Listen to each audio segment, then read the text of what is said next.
ஒன்றிய பாஜக அரசும் அதனுடைய கூட்டாளிகளும் தமிழ்நாட்டினுடைய வளர்ச்சியை கெடுக்க அனைத்து செயல்களையும் தொடர்ந்து செஞ்சுக்கிட்டு இருக்கிறாங்க.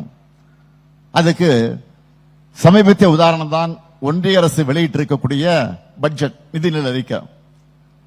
இந்த பட்ஜெட்ல மத்திய அரசினுடைய பட்ஜெட்டை சொல்றேன். இந்த பட்ஜெட்ல தமிழ்நாட்டில் எதுவும் இல்லை. இதுவரைக்கும் ஒப்புக்காவது திருக்குறளாவது சொல்லிட்டு வந்தாங்க. அதுவும் இந்த ஆண்டு அது கூட இல்ல. பேருக்கு கூட தமிழ்நாட்டுக்கு எந்த வளர்ச்சி திட்டமும் இல்ல.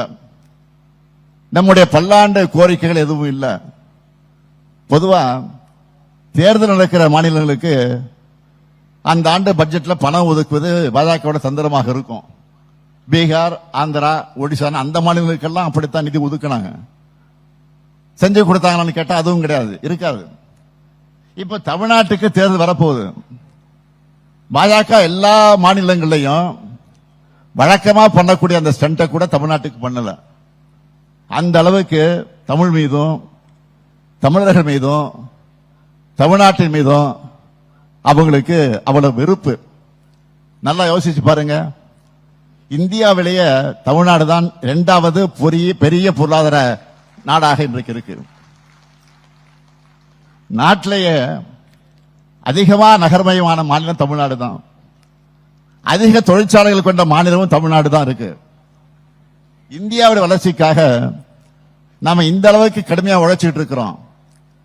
இப்படிப்பட்ட மாநிலத்தில் புதிய நெடுஞ்சாலைகள், ரயில்வே வழித்தடங்கள், மெட்ரோ ரயில்கள்னு ஏராளமா உட்கட்ட வசதிகள் தேவைப்படுது.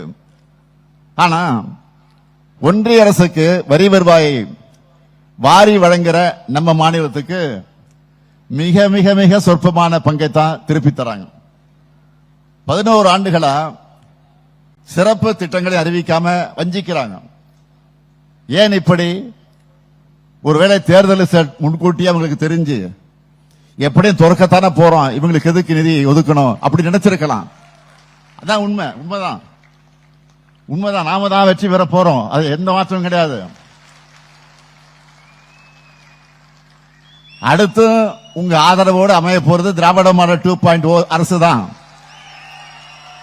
அடுத்து அமைய உள்ள நம்ம ஆட்சி இன்னும் பல திட்டங்களை நிறைவேற்றுவோம். உங்க கனவுகளை நிச்சயம் இந்த முத்துவேல் கருணாநிதி ஸ்டாலின் நிறைவேற்றியே தருவான். தன்மானமிக்க தமிழ்நாட்டை இந்தியாவில் நம்பர் 1 மாநிலமாக தொடர்ந்து முன்னேற்றுவோம், வெல்வோம் ஒன்றாக என்று சொல்லி விடைபெறுகிறேன். நன்றி, வணக்கம். பிளே ஸ்டோர் மற்றும் ஆப் ஸ்டோரில் இருந்து பாலிமர் செயலியை QR கோடு மூலம் பதிவிறக்கம் செய்யுங்கள். செய்திகளை உடனுக்குடன் பெறுங்கள்.